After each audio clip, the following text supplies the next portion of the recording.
The Polsky Practical Personal Enrichment Series is underwritten for the fourth year by Norman and Elaine Polsky Family Supporting Foundation within the Greater Kansas City Community Foundation in partnership with Johnson County Community College. These programs are not being offered anywhere else, and they feature local professionals who share their knowledge with us. Welcome also to the beautiful Polsky Theater tonight, which houses most of our seminars in the series. This space also hosts a variety of other programs each year. For instance, our academic theater director and his crew are building the set for the Shakespeare Festival, and they moved it to Southmoreland Park in Kansas City, Missouri just yesterday, just in time for tonight's program. So it was huge, guys. You need to go see it downtown or in Kansas City. Whatever the event, I want to take this opportunity to thank Norman and Elaine Polsky, for which this theater and seminar series are named, for their generosity to our college and to organizations across Kansas City and the nation. Thank you to Norman and Elaine.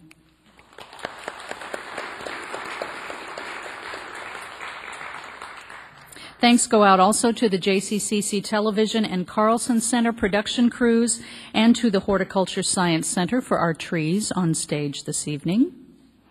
And now, ladies and gentlemen, the packet that you have in your hands that was handed to you tonight, this is for you to take home and share with your family and friends.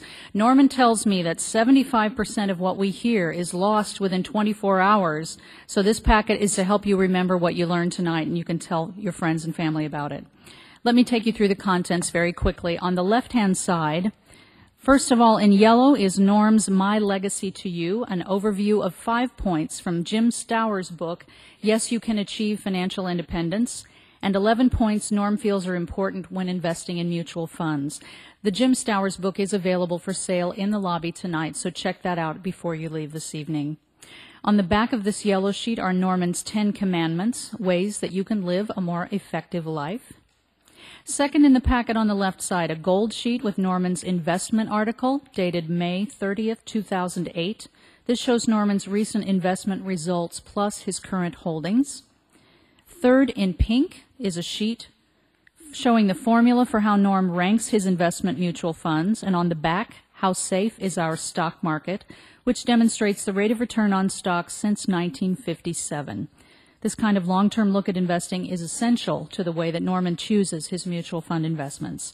And lastly, on purple is a biography of Norman and Elaine Polsky. And on the back of this page, a list of the 40 endowments that support organizations all over the United States and in Israel, including 2 of the organizations that are represented here on stage tonight. So that's going to be part of what we talk about tonight, are those Polsky endowments and how they support nonprofit organizations.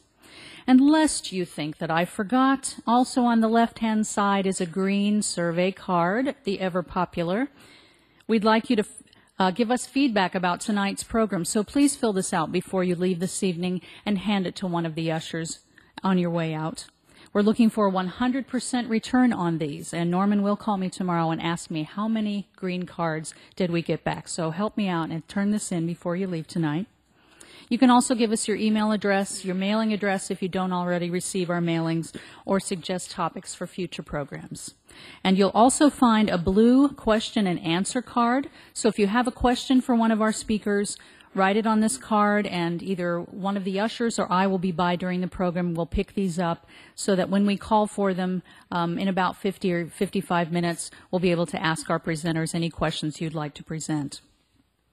Now, on the right-hand side of the packet are the materials specific to the presentation that will be made by tonight's presenters. The background information on each of these folks you'll find right there at the top. And I'd like to introduce them to you now in alphabetical order. And on the far side is Jane Chu, president of the Kauffman Center for the Performing Arts. And then over here is Joan Israelite, president of Arts Council of Metropolitan Kansas City. And to start our program this evening, Dr. David Renz, director of the Midwest Center for Nonprofit Leadership at the University of Missouri, Kansas City. So welcome to our speakers. Dr. Renz?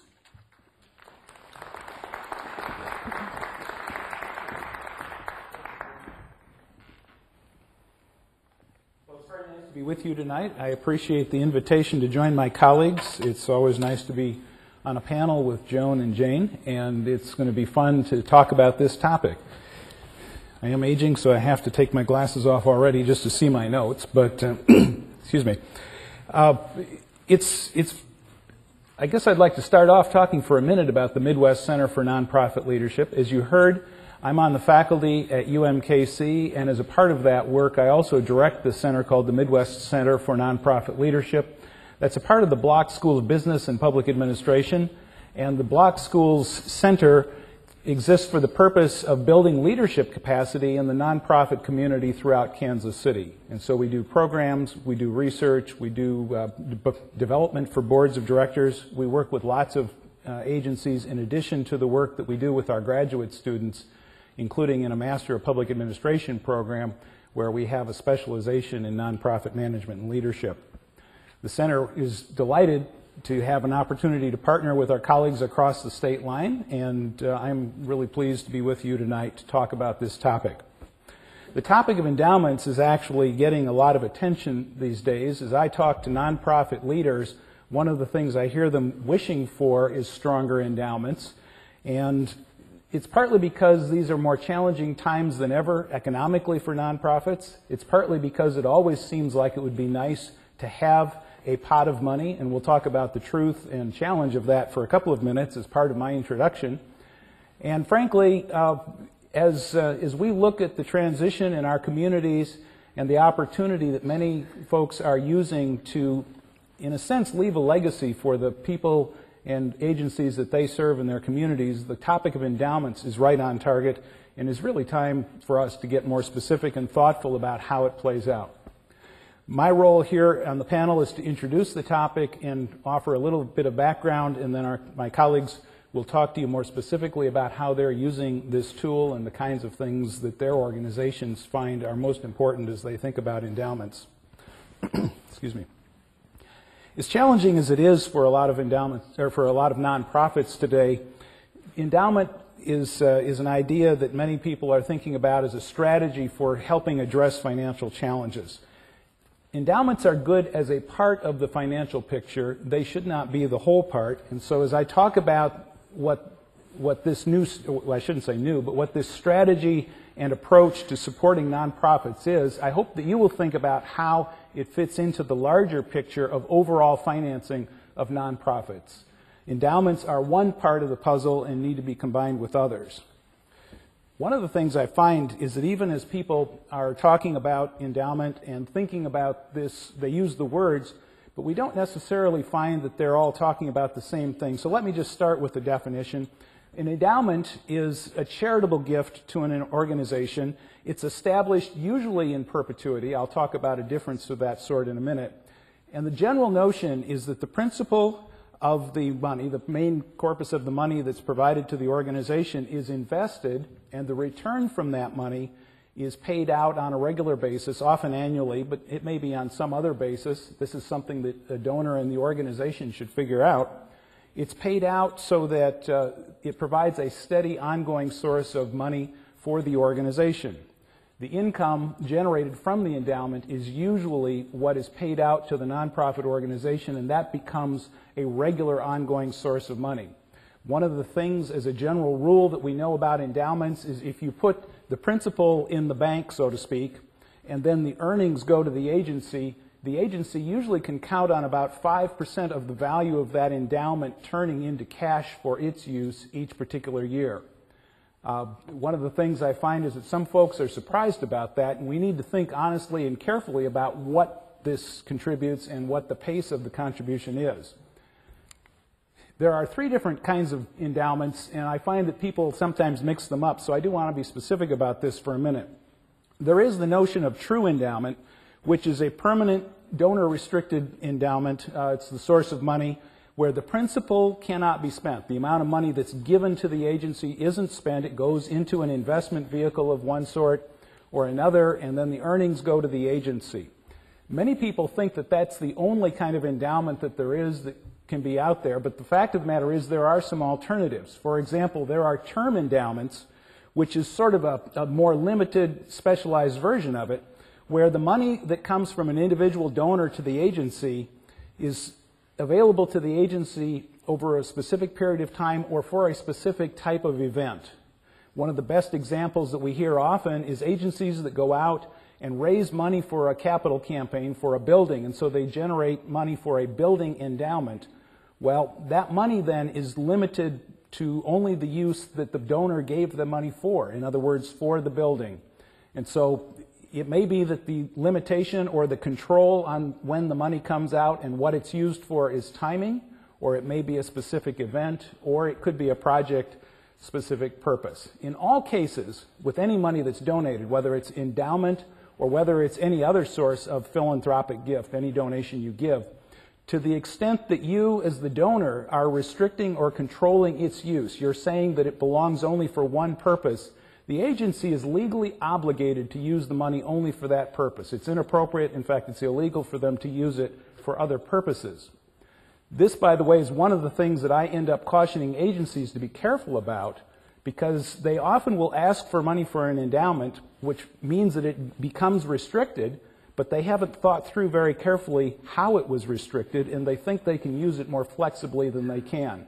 It's important for the donor and the agency to really have a strong understanding, a mutual understanding, of how they will use those resources. By the way, I should have mentioned that the slides that I'm using in my presentation are in the packet on the right-hand side of the packet. So there's the true endowment, there's the term endowment, and then there's the third category, which is much squishier. That's a technical term. And in a sense, it really isn't an endowment in the legal sense, because it's when the board takes an allocation of money and sets it aside. But anytime the board of directors of the nonprofit organization can do that, it means they can also undo it. So it's not the same as an endowment in the real, literal, legal sense. That may actually be a beneficial thing, but again, our goal is that everybody has the same idea about what we're talking about. Endowments are very useful to a nonprofit organization. Some of the I guess, primary benefits that I'd suggest, and you'll hear more about how this is playing out specifically with our arts organizations in a few minutes, but endowments provide an ongoing source of income. Now, as I said, it's not a huge share of income from the endowment. You're talking about 5%, so you need to think about the pace and rate at which it's paid out. On the other hand, it could be structured so that the endowment would actually pay a higher rate. But of course, if you go above about 5% of the payout, what happens is you start eating into the principal, the core amount of money that is sitting there in the bank. That might or might not be a good idea. It's just a question of what you intend as a donor and how that will play out. Endowments help enhance long-term stability for the organization. They're not a good short-term source of money, but they are excellent as a source of stability for the long run, and they help relieve some of the pressure that ordinarily might come from having to raise money through an annual fundraising campaign or something like that. Endowments are loved by a lot of nonprofit executives because they provide a degree of independence from annual fundraising or from other sort of short-term ways that they have to raise money. Endowments are also useful because they provide a sort of a logical way for some folks to put money in the organization. It's a structure that connects people who care to give with a regular systematic process for doing that. As a practical matter, what we find with a lot of agencies is that as they grow an endowment, it also enhances their stature and their credibility. If you have an endowment of some size, it communicates to your donors that you will be around for a while, in perpetuity perhaps. I don't know if any nonprofit should claim it will be here permanently, but the reality is that money, once it's given to the agency, it is there permanently unless the donor changes the conditions.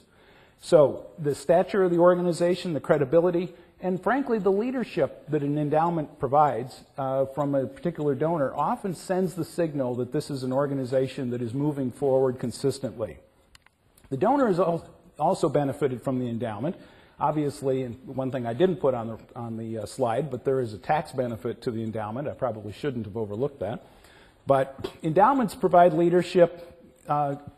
They are a way for you as a donor to provide leadership for the future of the agency. And frankly, they're a way for you to infuse your values into the organization, to influence your priorities. Many folks will choose to invest in an agency in some particular program that they really care about, that they want to see last for the long term. They don't want to see its success rise or fall on the back of annual fundraising or some shorter term kind of earned income.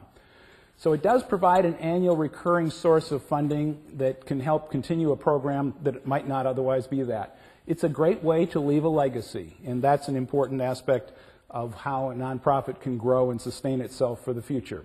For the donor itself, it is also true that you can add to it at later times. So you could, in fact, contribute money into an endowment at an initial stage and then go back and supplement it either later in your life or even through some planned giving vehicle such as a will or a bequest or something like that. So it's a structure for that. The one thing I want to warn, I skipped one slide because I want to keep to my time more or less. They warned me to stay on my time, didn't they? One of the things that I think I need to say, though, just to be honest with you, is that when I talk with nonprofit agencies, I warn them to be careful what they ask for. When they look for an endowment, some of them are thinking that this is going to be a great strategy for getting over the hump in the near-term future. Endowments are a long-term investment. They are in it for the future of the agency, and it needs to be one part of your financial design for the organization. You need to know what you want the endowment for, why you want it, and what kind of form you might want it to take. Obviously, an annual gift is going to come in a different way than if you get a gift in a will or a bequest or something like that. Both are useful, but they have different benefits, and so we need to think about what the implications are for each type of gift. And the agency as a whole should make sure that it has a financial structure so that it is earning some income, so it is getting short-term gifts, and it is also building an endowment that can sustain it for the long term. It's really important for you as a donor and you as an executive of an agency to be careful to ask for or to move forward with an endowment that addresses what you really want.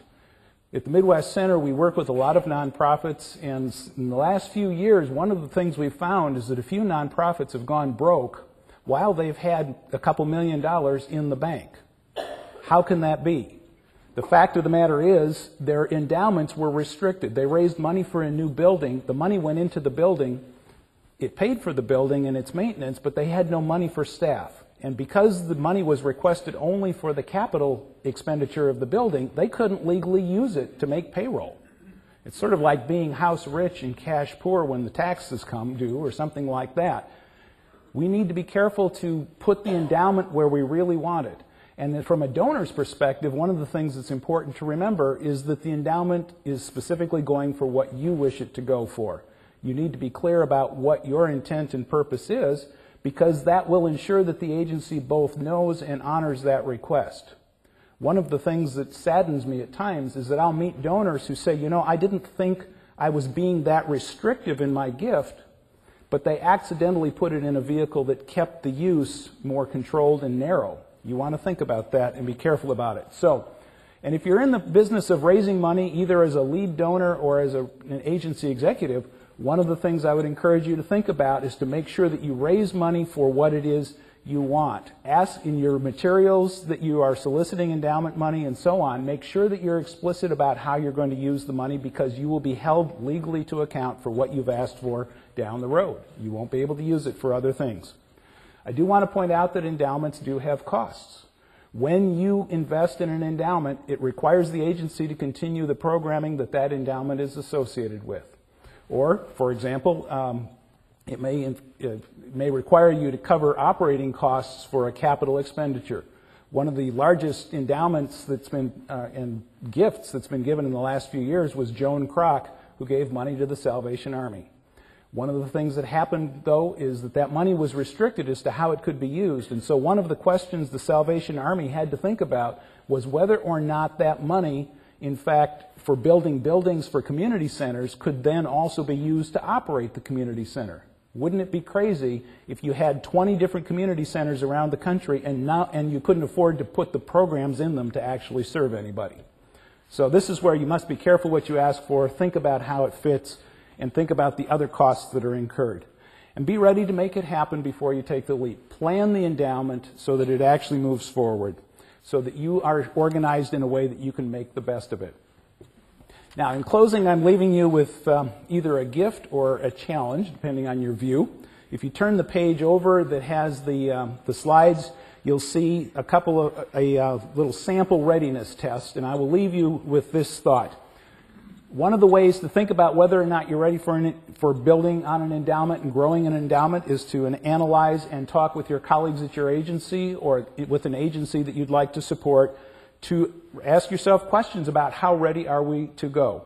And if we're not quite ready, the next step should be to start building your capacity in each of the 8 areas that are identified here. Organizational readiness includes the board and staff are committed to the endowment. You have people who are leading the organization who understand how this will and should fit into its larger picture. You have an organization strong enough that it won't be tipped over by an endowment in the sense that it will put so much money in one part of the organization that it will destabilize everything else. You need a balance there. You want to have a powerful case for the future. What is the vision? And you as a donor, if you're in the seat as a donor, want to know what is the vision? Where is the future for the organization and the resources that I'm investing here? And then is the agency in the position to accept substantial gifts? Is it clear about its mission, its market, and frankly, at the more bureaucratic end of the continuum, does it even have the endowment policies so that it knows that it can handle that level of and type of money in the organization? I'm delighted to be here and to have the opportunity to talk with you about endowments because this is a topic that I think has a lot of promise as long as we use it responsibly. And I'm excited to hear what my colleagues have to say about how they're putting this tool to work. Thank you.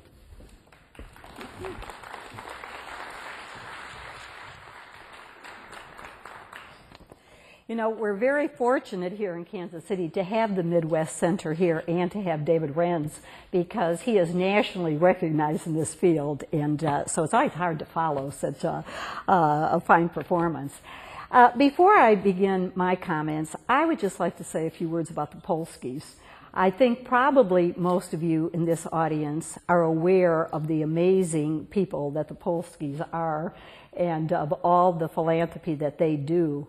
And as Emily mentioned in the introduction, to actually start 40 endowments for nonprofit organizations is quite extraordinary. And I don't know of another foundation anywhere that has such a focused purpose to do that. And the Arts Council of Metropolitan Kansas City is one of the newest endowments. We have had the privilege of receiving a $50,000 challenge grant, and we did match that challenge, so we now have the beginning of an endowment that we will not touch for 5 years now. Any investments, any interest will go back into that as we build that up. So ours, David talked extensively about the depth of endowments. Ours is a brand new one, and you'll be hearing a lot more about this in the future. But for my comments tonight, I would like to focus on 3 different things. First of all, I want to say a few words about the Arts Council itself. Secondly, I'd like to provide a brief overview of the renaissance that is happening in the arts in our metropolitan area and just things that have happened in the last 2 years. And lastly, I'd like to describe a specific strategy that the Arts Council has undertaken to help secure the future of our metro arts organizations. First, the Arts Council. The Arts Council of the Metropolitan Kansas City was established in 1999 to be the voice and the advocate for the arts in this metropolitan area. And I've had the privilege of serving as its president since its inception. The mission of the Arts Council is to strengthen this metropolitan area through the arts by, number one, increasing the visibility of everything we have here. Secondly, to increase participation. And thirdly, to increase support for arts and culture here. We have programs at the Arts Council that address all these 3 areas, but for the purposes of tonight, I'm going to talk about the increasing the support for the arts. Before I do that, however, I do want to give a brief overview of what has taken place just in the last 2 years and why some people are suggesting that we are undertaking a renaissance in the arts. First of all, there is the block building at the Nelson Atkins Museum. And by now, I'm sure all of you have been there and seen what an extraordinary facility that is.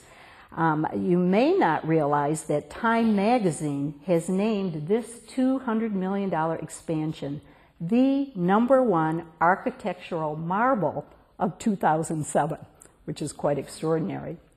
Next, we have the Nerman Museum right next door, and we're honored tonight to have Jerry and Margaret Nerman with us.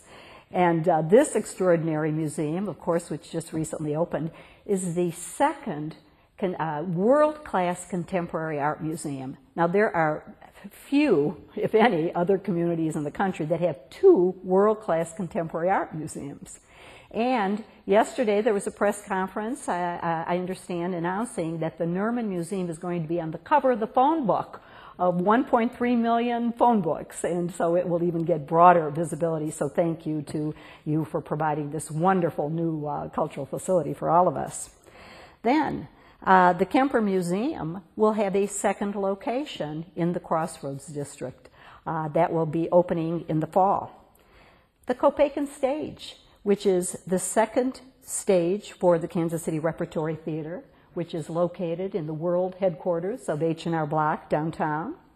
The Rep also has a dynamic new artistic director, Eric Rosen, and if any of you have not yet heard him, you're in for a real treat.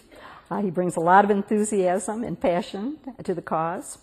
The Unicorn Theater has just completed its capital campaign to expand their theater and has opened their new Jerome stage. The Kansas City Ballet's $26 million Todd Bolander Center for Dance and Creativity, located right next to Union Station, is underway.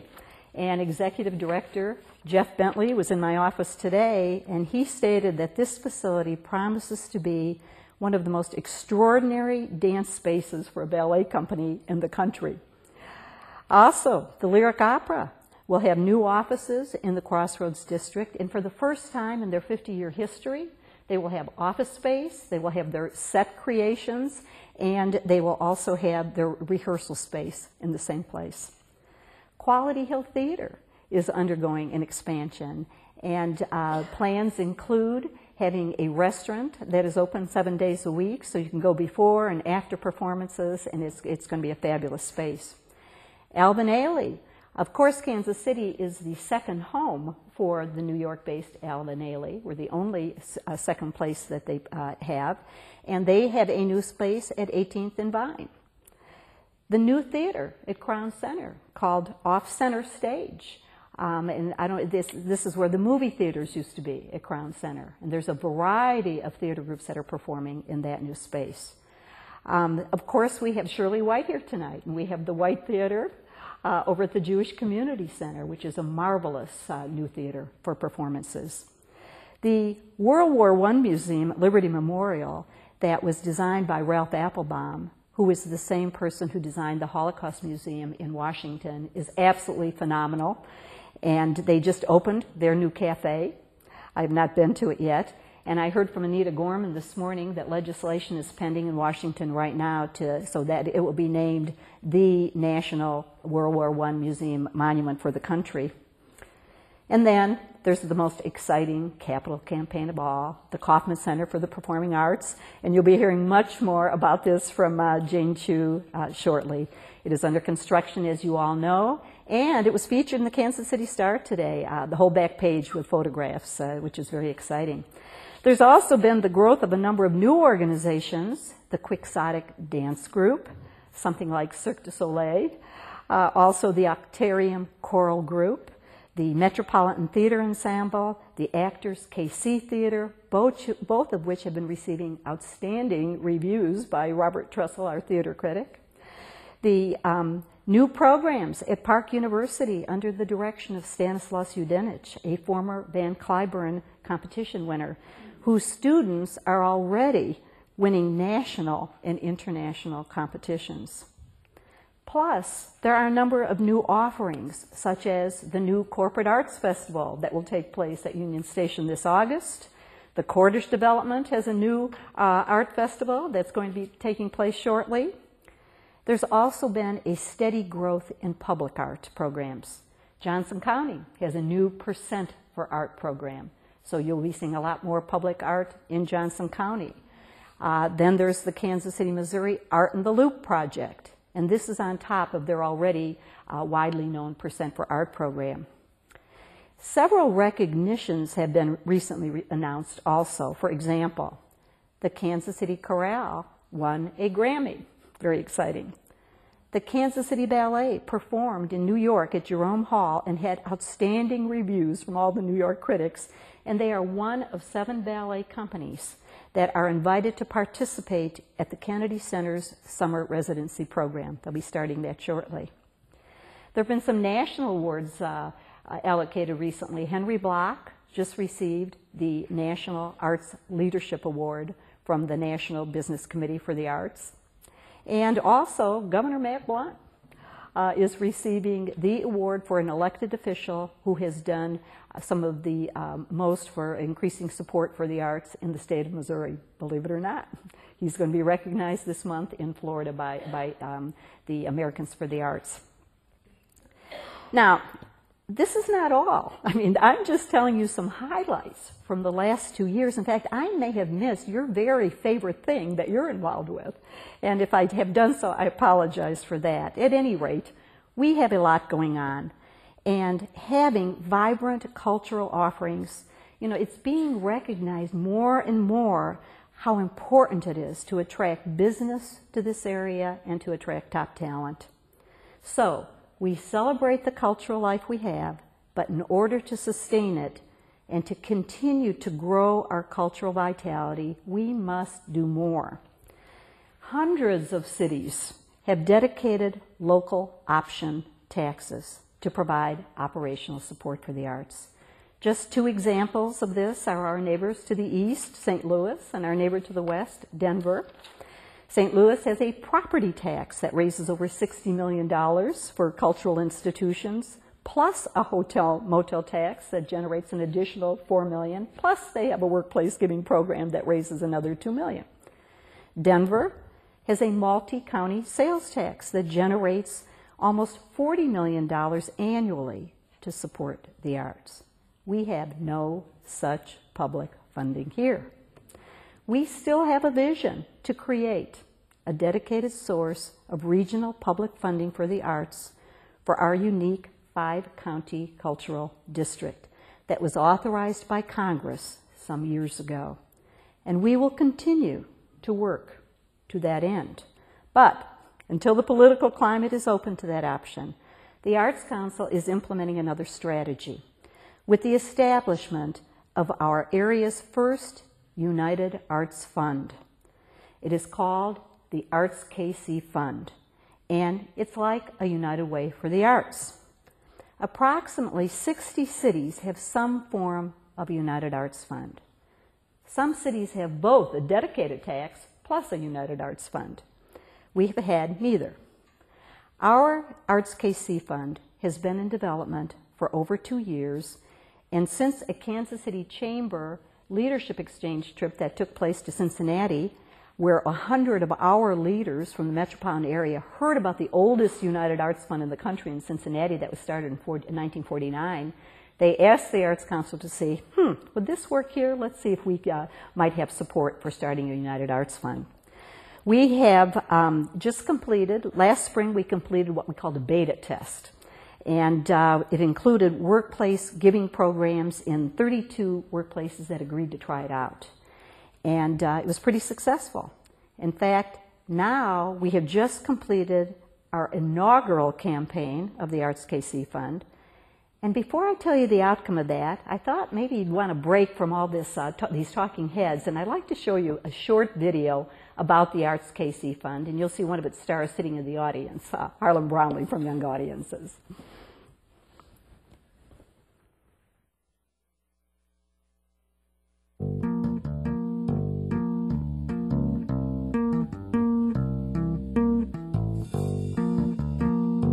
Art is about ideas.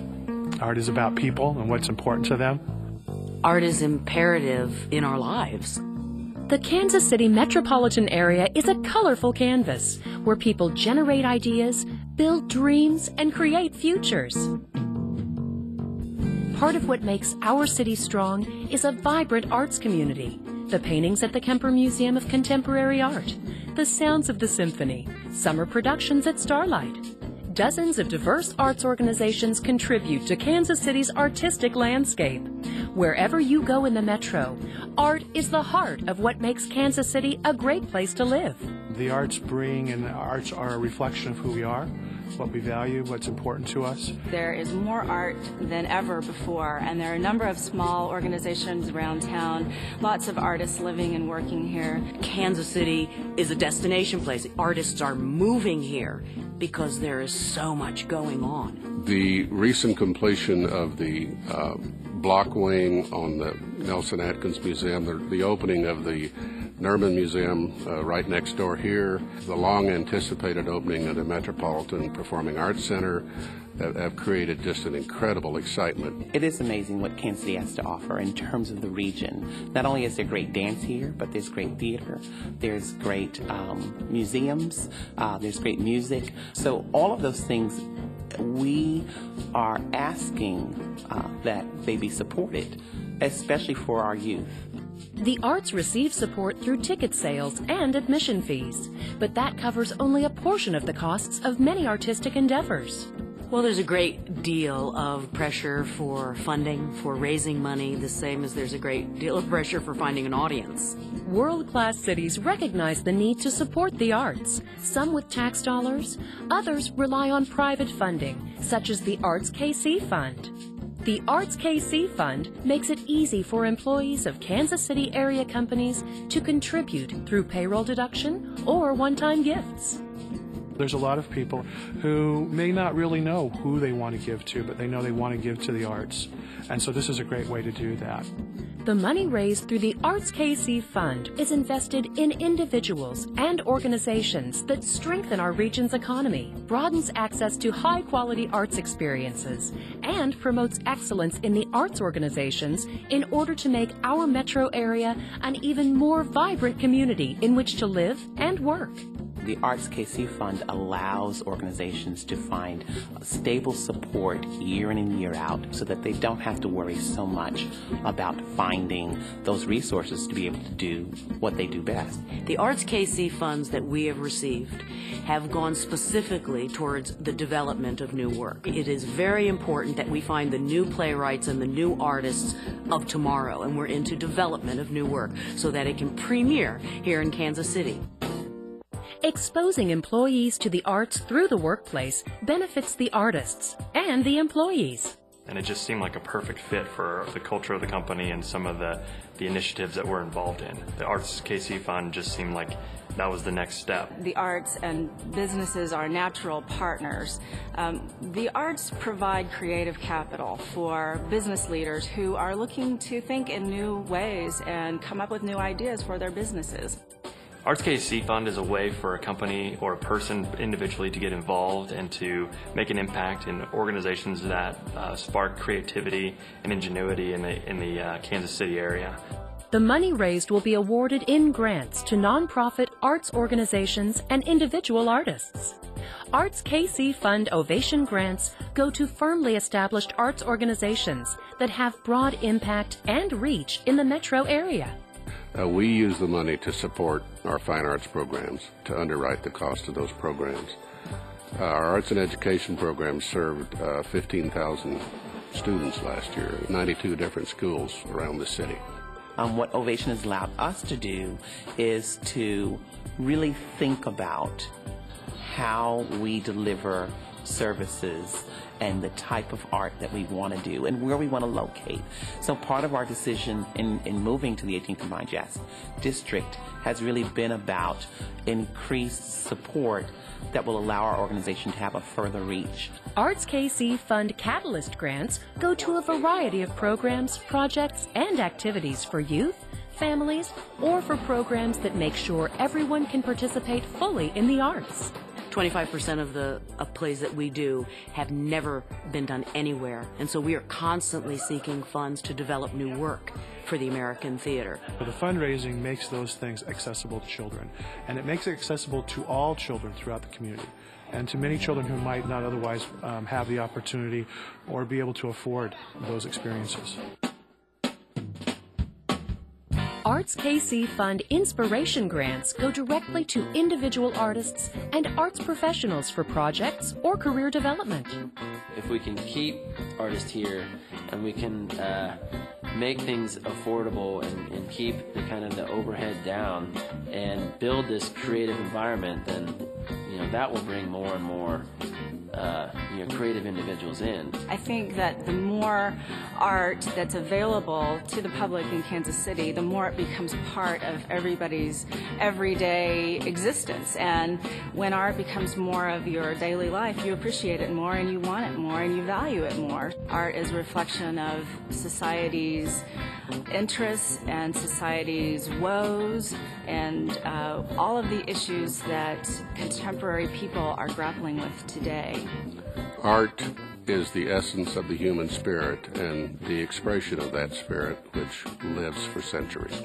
Please join thousands of other individuals in supporting the arts through the Arts KC Fund.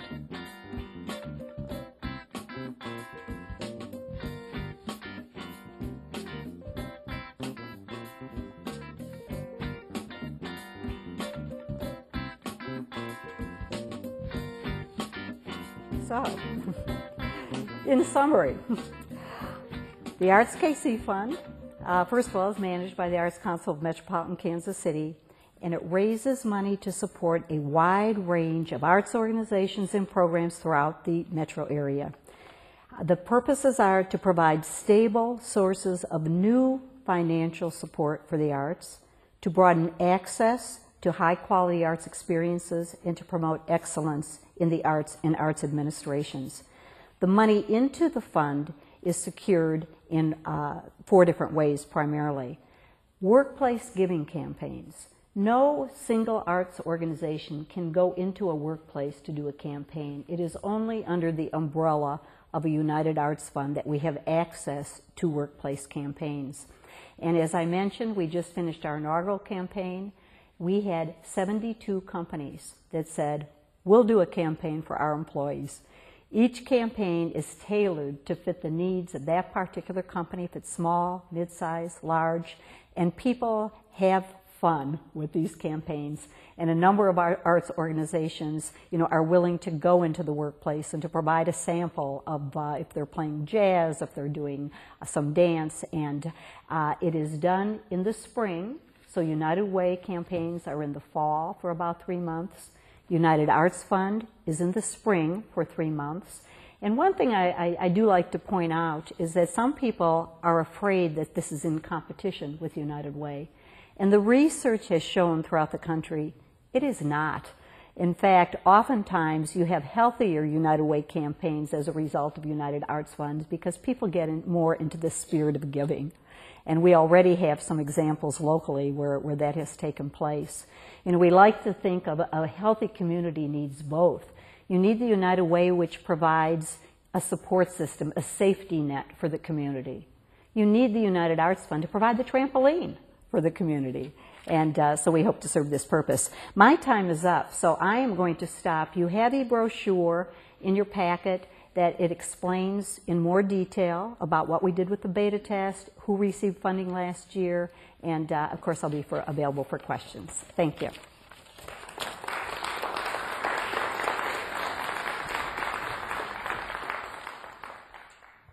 Speaking of questions, if you have any, please write them on your blue cards and we'll be around to pick them up. And I'll turn it over to Jane Chu.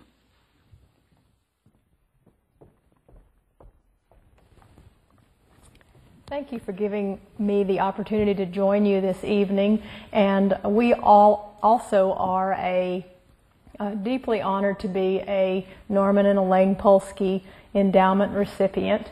And the reason we so appreciate the endowment that the Polskys have given us as well is because it came with what you all know about too, their fabulous investment guidance and some guidelines that allowed us to really think about how do we think about endowments, allow us to put our intentions to some thought to it, talk about really what Dr. Renz has talked about before. How do we make our investment what is the purpose of an endowment, what's the best way to use it, how do we position it as not the single magic bullet of everything that helps us financially, but uses us as a strategy to help enhance what we're all trying to do in the community. And we know clearly that it helps us think about what I call a bunch of magic BBs is really what this is about when it comes to financial viability, and an endowment is part of that strategy. So we're deeply appreciative of what the Polskys have done for us too at the Kauffman Center for the Performing Arts.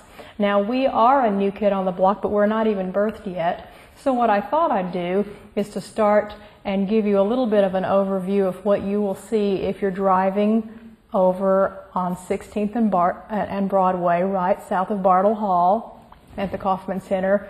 Right now you'll see a lot of concrete, and pretty soon the structural steel will go up and have most of the outer shell will be done by the end of this year. It's a 3-year project, and so some of the features on this screen today I will point out to you of what we're building on the building. You see a glass curtain wall, which is what we call the glass lobby. That's really the outer umbrella of the building. The lobby itself holds about 800 people, and inside are beautiful facilities which encompass glass elevators and grand staircases, and just a wonderful place for people to gather. The glass curtain wall, the glass lobby, faces Liberty Memorial, one of the other wonderful arts organizations that we've talked about earlier, and has a beautiful view for all to see. And within the center, in that umbrella overview of a building, are 2 halls, 2 performance halls. The hall you see on the left part of the image is the proscenium theater. Now most theaters in Kansas City are a proscenium theater, which basically is a stage and the audience sits in front of it. And that's an 1,800 seat hall that will house our opera, the Lyric Opera of Kansas City, the Kansas City Ballet, 2 of our resident companies, and many other theatrical performances. To the right part of the image is our Symphony Hall, which is in the round. So it is not a proscenium theater, and you will see a stage, and the seats will go all the way around it. It's conceivable that if you go to a performance in the concert hall, in the round, you may sit in the back and see the Kansas City Symphony from a new vantage point. You might see Maestro Stern's face as he conducts the symphony as well. So 2 different halls, and in the back are filled with artist warm-up rooms, acoustically all sound, kitchens, places to gather, places for you to meet the artist as well for the general public.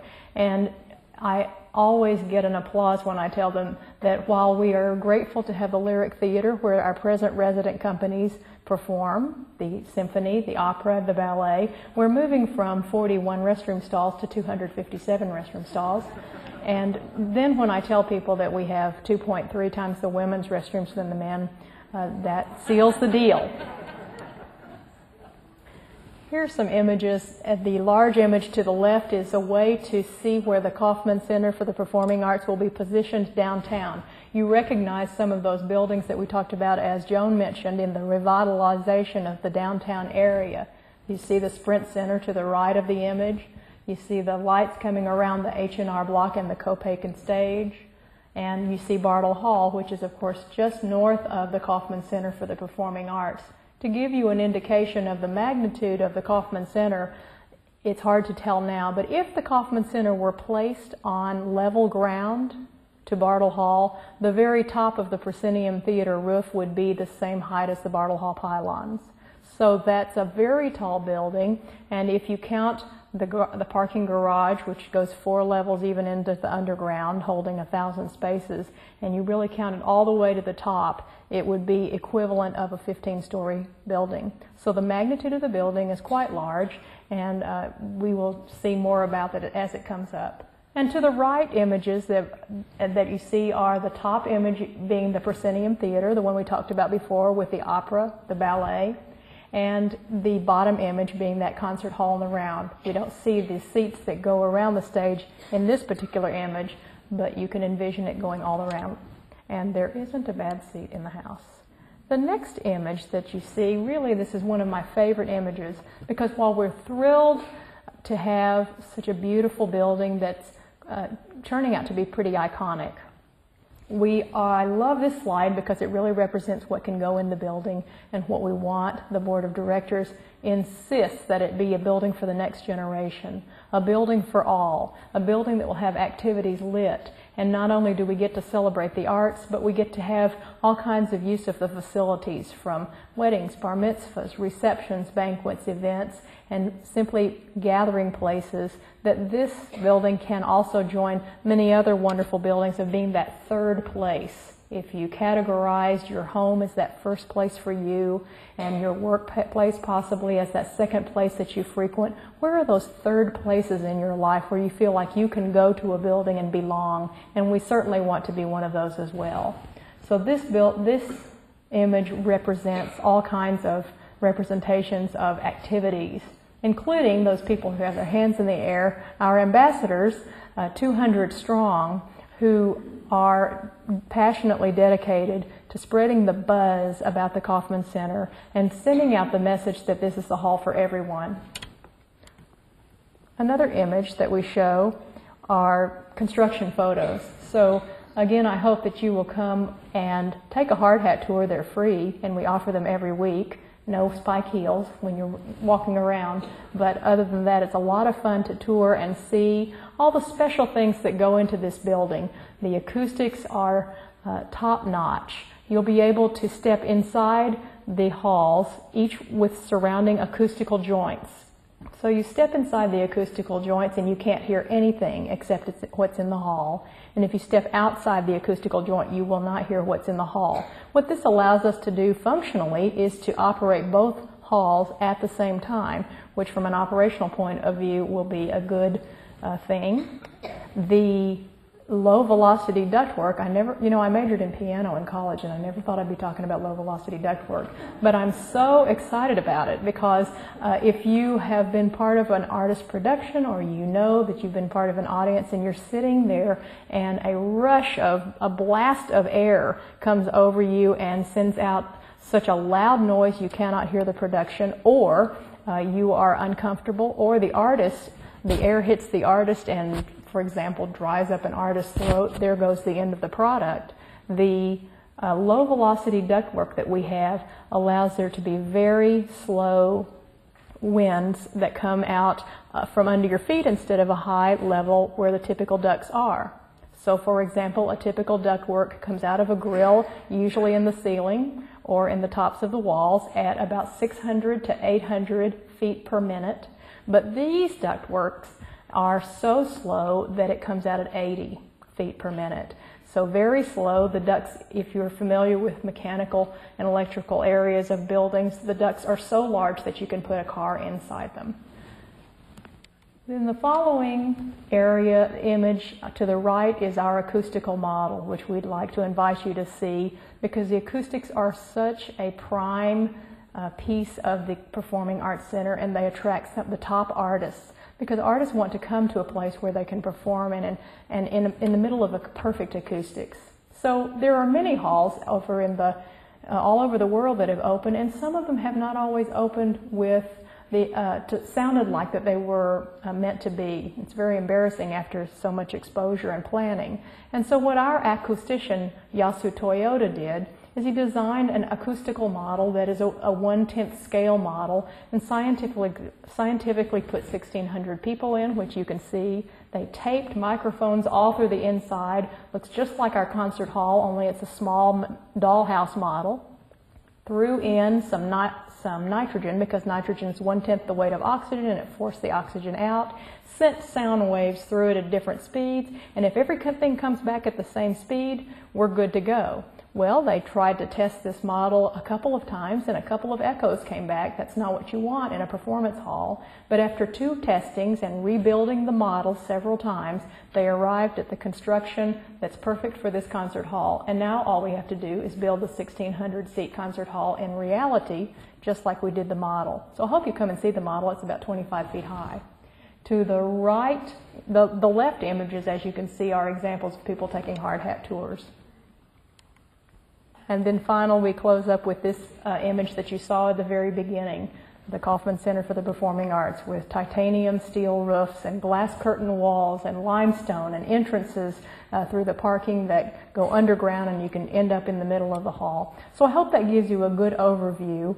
And as we do our fundraising, because we're 83% of the way done, but yet we still lack $63 million left, and that includes the endowment. We want to be very mindful of how we use the endowment, how we're good stewards of it, and how we see it as a strategy for our whole financial viability, but not all of it. But we're so grateful again to be the recipient of one of the endowments. Thank you.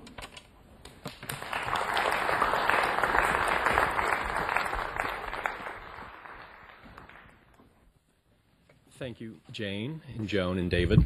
My name is Joe Sopcich, and I work with Emily Fowler here at the college to help put on the Polsky series. And I am also the official question reader for the Polsky series. So, hopefully all of you have, there's a card right there. Please feel free to pass those cards in, and we're going to get started. Okay, the first question is for Jane and Joan. Are you ready? Sounds like a game show. Yeah. If someone came up to you and gave each of you $10 million for an endowment, where would you direct the proceeds in your organizations?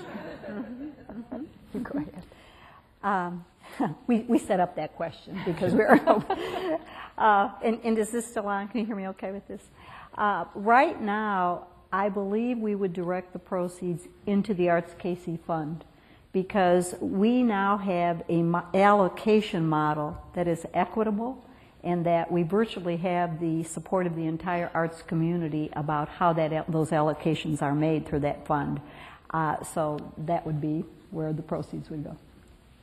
I would echo what Dr. Renz talked about earlier, and that would be, we actually have, Dr. Renz mentioned where endowments can go and how you want to be mindful of also supporting the staff and the staff who functions every day and the managerial issues. But one of the things that we find is actually the opposite, and that is we have a lot of people who really like to support either operating or particular programs that are going on, but will we have enough for window washing of a building that's got this many windows?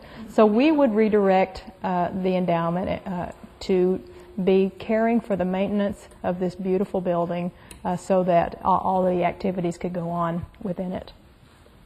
That's great. David, what is for most organizations, and you deal with so many of them, what is the minimum amount that it takes to create an endowment?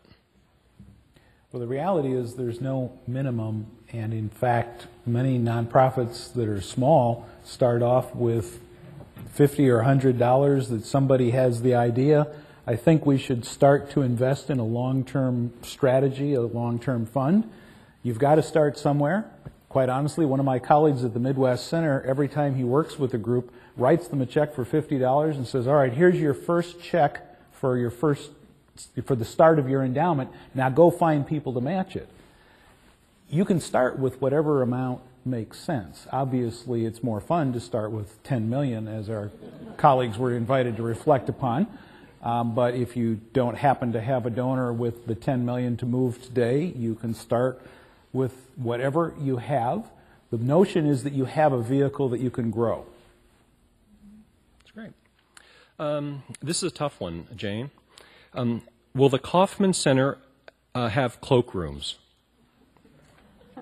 That's a fun question to answer because we have so many back rooms and also coat rooms right at the front. So when you first walk in as a patron attending a performance, there's the coat room right there for you. David, what happens to the gift, let's say a term endowment, if the organization collapses? Does the money go down the tube? And then, did the money for the old Philharmonic go to the existing Kansas City Symphony? Joan, you might be able to, if you're aware of that one. Do you know the answer to There's a Kansas City Symphony Foundation, which is separate from the Kansas City Symphony and separate from the previous Philharmonic. So I believe that is where that money went. The principle that underlies all of this is that the philanthropic funds that go to an organization must stay with that organization, but if it closes, then the funds go to a nonprofit organization with the same mission. And so, consistent with what you just described, if money was given for a symphony type of activity and the symphony itself closed, then the resources should go to another as closely related a purpose as possible. That said, if the organization itself had debts that had to be covered first, those might be, depending on the terms of the endowment, those might be a place where some of the money were used first. Joan, how much money is there in the Arts KC Fund? I realized as I was making my remarks that I was so overwhelmed that I went past my time that I stopped my thought in mid-sentence. So I never did give you the results of our inaugural campaign, number one, which was we raised $725,000 during our inaugural year, which we understand from the Americans for the Arts is one of the largest new arts funds in the country, and for sure in the last 20 years. So Kansas City is a very generous community. So that $2,500, that money is immediately given back out in grants. And we want to get it back out with the organization so they could put it to good use right away. Are you keeping a balance, or is everything going out? Well, we have 15% that goes towards the administration of the fund, so we can run the fund and keep it going. The rest goes out in grants. When you set this up, did you study all the other funds like that in the country and use the best practices? Yes, we did. After that Cincinnati trip, we did a number of things. We did a concept paper, we did a feasibility study, and we brought in 4 different experts from 4 different types of United Arts funds to speak to a number of community groups. And we also, of course, did the research on the other 64 types of funds. And interestingly enough, all 64 are different. Each one was developed by that particular community to direct, the needs of that community, whatever the situation was. So there wasn't any model you could take off the shelf and just apply here. So we had to develop our own allocation model, and we took the best. I think we had a task force that did brilliant work, comprised of individuals from throughout the metropolitan area. And so they took the best practices of a number of different ones and applied it to our local situation. And I'll just give you a couple examples. Some of these United Arts funds were established in cities where the existing arts organizations were weak and didn't have strong relationships with the foundations and corporations. We didn't have that situation in Kansas City. Our established institutions already have strong relationships with foundations locally and with corporations. We do not want to interfere with those relationships because we are focused on new money and new audiences. And so there is a particular focus on workplace campaigns in particular to get in front of people who are not normally supporting the arts. Great. Jane, let's say someone came to you, and this is a logistical question. How would they go about setting up an endowment with the Kauffman Center? Well, it's pretty simple, and we're very flexible about that, but we abide by what we talked about before, which is the donor intent. So if you want to talk about an endowment, we would sit down with you and we would say, how do you want your endowment applied, and what are the stipulations? And we can provide some a menu of options of how they are done and ways that we have accepted endowments as well. So we work together, and we always honor and see ourselves as stewards of whatever intent the donor wants. Those are pretty good, pretty easy and fun conversations, aren't they? They're fun conversations. Yes, I'm sure. Now, let's say that you need to contact, maybe both Joan and Jane and David can answer this one. You need to reach out and contact the original endowment donor, because maybe you want to see if you can redirect it. Have you ever had to do that? Is that something that happens occasionally? Yes, I can say, unfortunately, but I'm happy to say it, that an organization here in Johnson County that we worked with a couple of years ago had the problem I described earlier, which is that they'd gone out and they'd been careless, well, I shouldn't say careless, but they'd gone out and raised money for a building campaign, and their promotional materials all made it very clear that they were raising money for the building. And so they generated enough money to build a $3 million building, and they had no money to pay for the lights. The building was not especially useful without lights, as it turned out. And so the good news, and by the way, they had enough financial challenges that they had about 2 weeks worth of cash in the bank at any point in time. And so the question was, well, can we redirect some of the money sitting in the endowment for the capital purpose of the building? And the good news is their endowment donors were still alive, and they were able to contact them, and they did redirect, because the reality was people were giving to the organization. They cared about the organization, not necessarily the building per se. But by the way, we do find it's harder to reach those donors who have already passed away, and so and the courts have been unwilling to acknowledge psychic intervention along the way as a donor intent revisited. I can assure you that if any of you would like to contribute to a building fund here at Johnson County Community College, we would not have those same kinds of problems, so never let that dissuade you. David, here's another one. Does the endowment have to be cash? Could it be any other form, such as securities, land, etc.? Yes.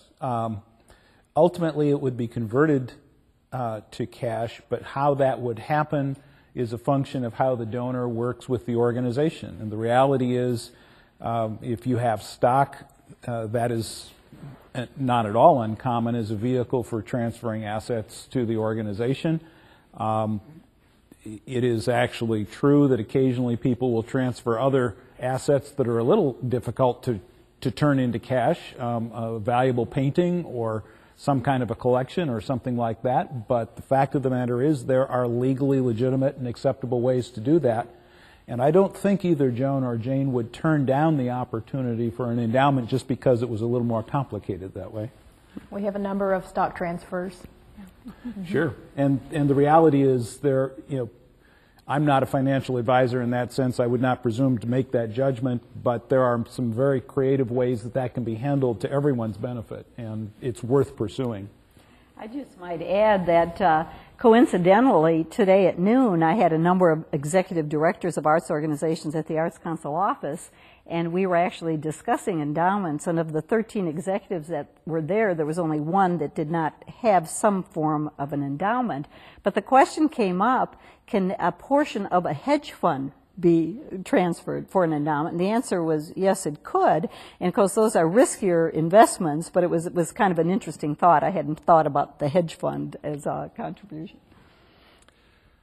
This is what, Joan, this could be for you, or Jane.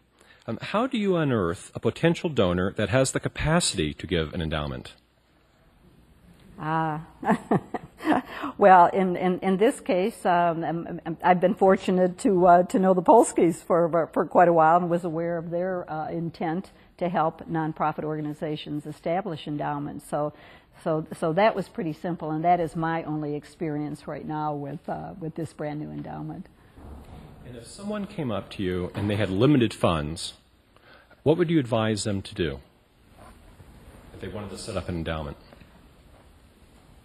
We would, in short, do everything we could to match up what the potential donor wanted to do. One of the most fun things about fundraising, you think fundraising is just about asking for money, but it really isn't. At least I think most of us approach fundraising as a way to connect something that you care about to what we have. And so when we find a connection, it may be something, if you are somebody who cares deeply about education, we find ways to connect the education portions of what we offer with you. Or if we find out something related to the endowment, then we find out what means the most to you, because we have so many entry points about being connected.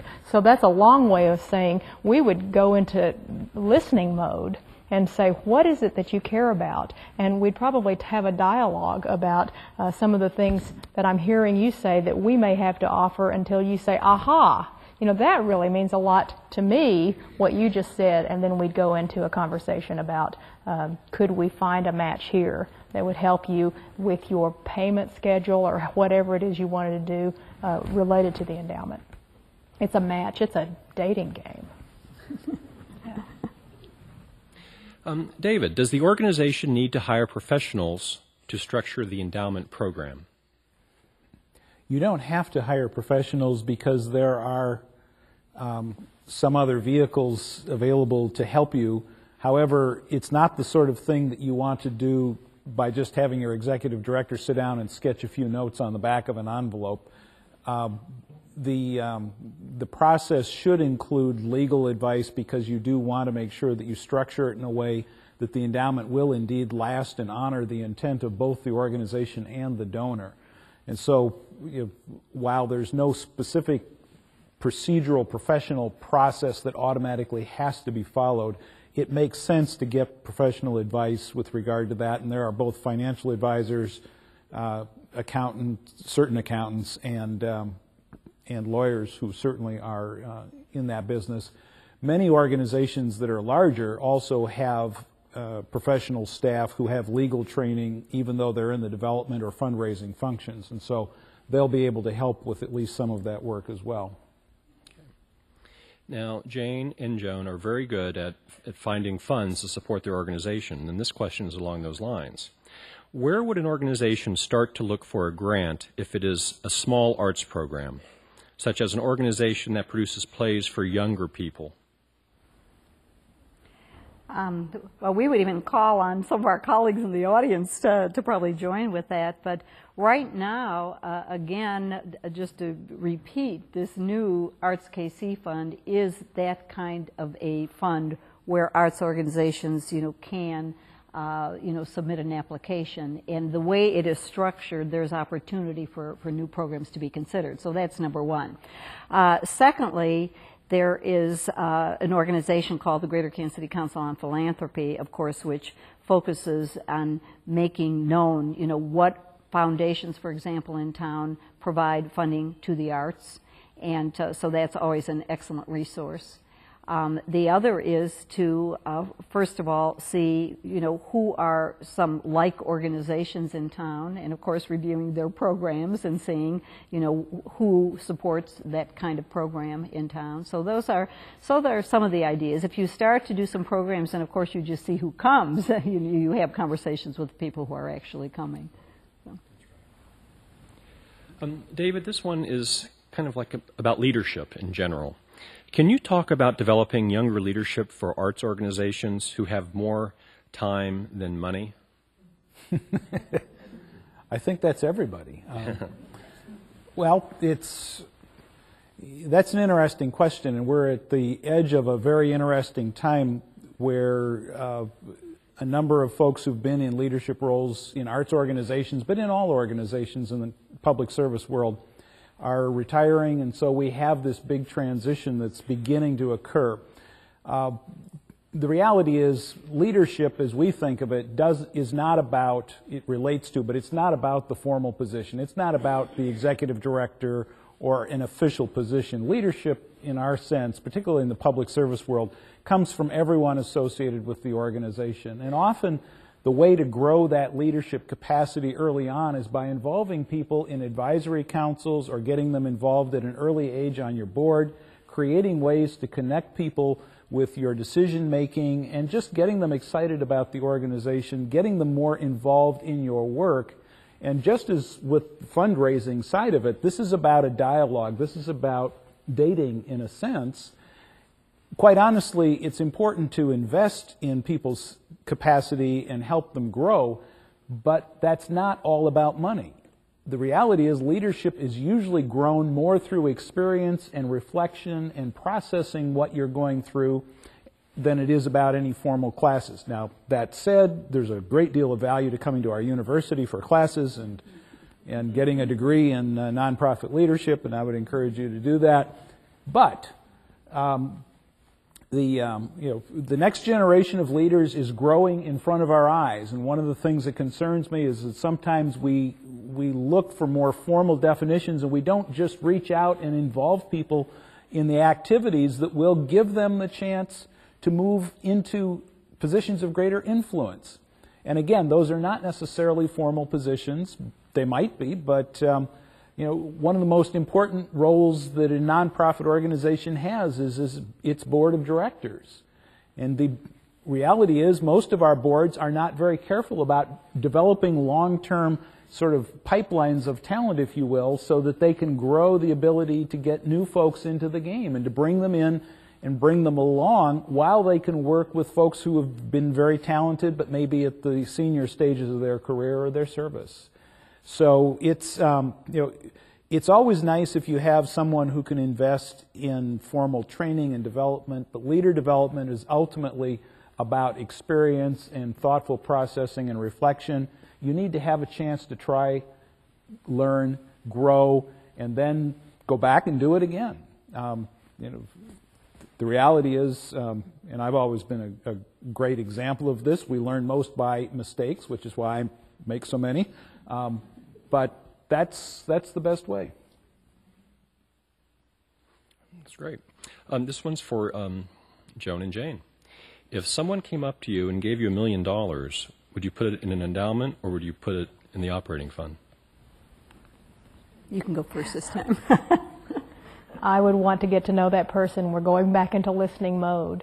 And rarely do you go into that mode and not discover something very special, because it's our intent, again, to make your giving meaningful for you as well. It's a longer lasting relationship. It's a better experience. It's just not fun to take somebody's money and walk away and have them not have any kind of connection to the organization again. So I would go back and say, what do you want? Here's a menu of options that works. If the person says, well, we really want what you want, we would say, here's what would mean a lot to us, and if there was an agreement there, we would do whatever that match was. But I don't think we could just simply walk away and take the money. I would do half and half. I would put half into the endowment, and I would invest the other half into growing the capacity of the Arts Council.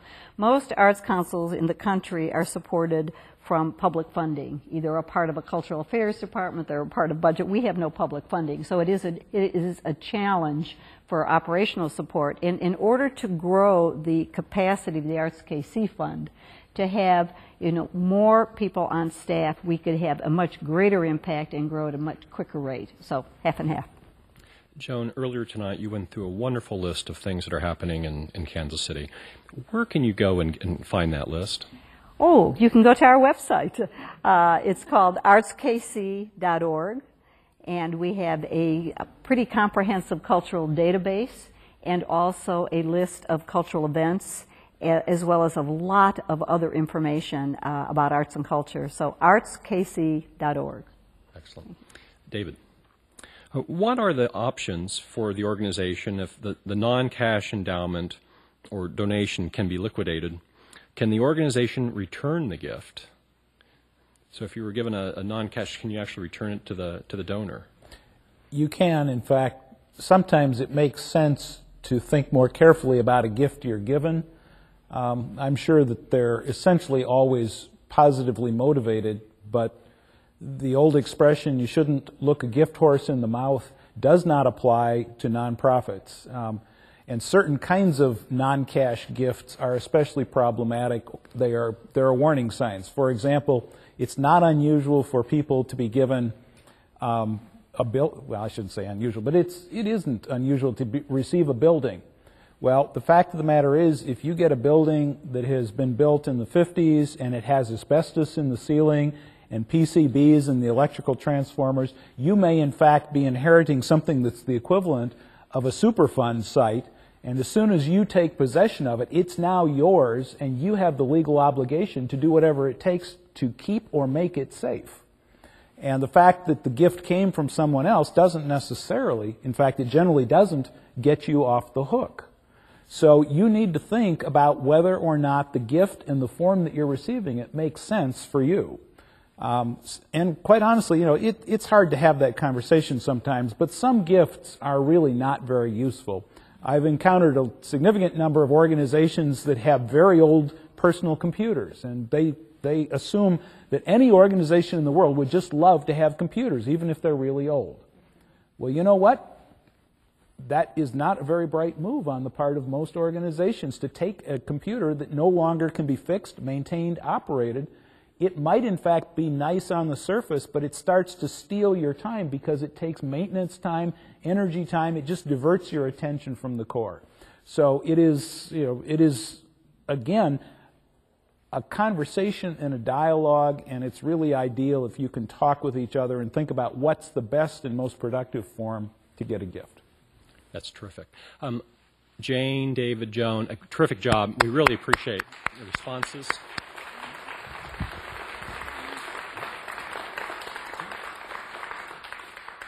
We're going to go off script here, so sorry. Earlier tonight, one of the greatest things about the Polsky series are the people that come and attend this. And everyone comes from such a broad range of experiences. And tonight I met an individual who spent 35 years strengthening the relationship between the United States and Israel. And that's an incredible avocation. And so we're going to do something tonight that we've never done before. Here you are at Johnson County Community College, and if you've attended all of these sessions, you have never seen a student up on stage. You come to a college campus, you never see a student. So tonight, we're going to bring up Amit Alan. Amit? I'll introduce Amit. Amit is a graduate, very recent graduate of the community college. He was our former student body president. His list of accomplishments here on campus are tremendous, and I'm not going to go through them. He's one of those individuals that doesn't really need a last name, like Cher or Sting. He's just known as Amit. And Amit is from Israel and has made a major contribution here over the past year, so I've asked him to say a few words to close out this evening. And also, Amit is one of our scholarship endowment recipients. We've talked about endowments tonight and the way they can help the arts. Here at the college, we'll give out over $500,000 a year to over 500 students, primarily from our endowments, of which Elaine and Norman have several of those. And those endowments can help change the lives of these students, and hopefully that's had the impact on you, Amit. So please, the podium is yours.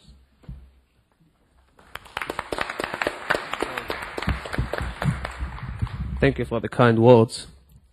The scholarship that I got to Johnson County Community College and Norm and Elaine, obviously, have changed my life. I was able to focus more on school and give back my time to Johnson County Community College and enhance the life of the students on campus, hopefully, as a student body president and other activities that I've initiated. It is an honor for me tonight to give you the farewell in my native language, Hebrew. So, here it goes. אני רוצה להודות לכולכם שבאתם לפה הערב. מקווה שמצאתם את ההרצאה מאוד מועילה וחידשה לכם דברים. אני במיוחד רוצה להודות לנורמן ואילן פולסקי על תרומתם המתמשכת לקהילה. תיסעו בזהירות הביתה ו have a nice evening. ערב טוב. Thank you.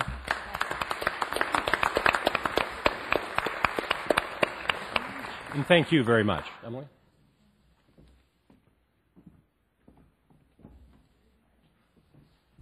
Well, what more can we say after that wonderful closing, except fill out your green cards and turn them in before you leave.